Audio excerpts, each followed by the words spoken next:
King David and the return of the Ark of the Covenant. Today, we're diving back into the epic saga of King David, following his journey from a young hero to a great king. Last time, we saw David anointed by Samuel and defeating the giant Goliath. Now, let's see what happens as he steps into his role as king. After King Saul's death, Israel was divided. David became king over Judah and ruled from Hebron, while Saul's son, Ishbosheth, took over the rest of Israel. It sounds complicated, doesn't it? There was a long struggle between the followers of David and Saul, but David's side grew stronger every day. Eventually, David's leadership and bravery won the hearts of all the tribes. He was anointed king over all 12 tribes of Israel.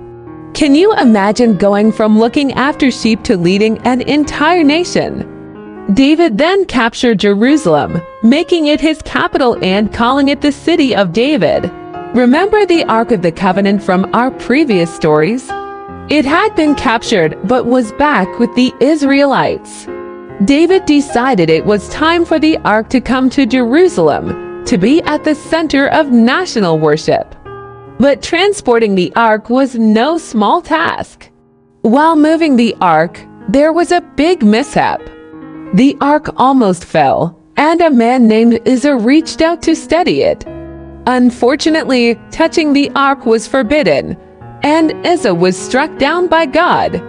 This showed everyone just how serious God was about his commands and worship.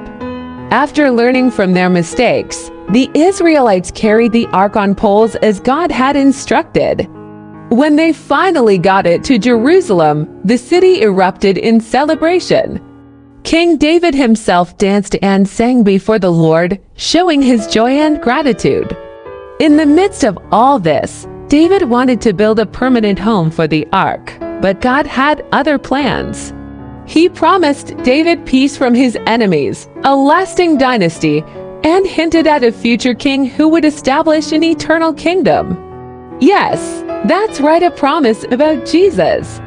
With God's promise in his heart, David led Israel to many victories and expanded the kingdom. He didn't just build a strong nation.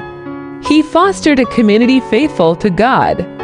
David's story teaches us about leadership, the importance of following God's guidance, and how one person's faith can affect an entire nation. From tending sheep in the fields to ruling from a palace, David's life was truly extraordinary. Thanks for joining us on this incredible journey through King David's life. Don't forget to like, subscribe, and hit the notification bell for more Bible stories. See you next time as we uncover more adventures from the past.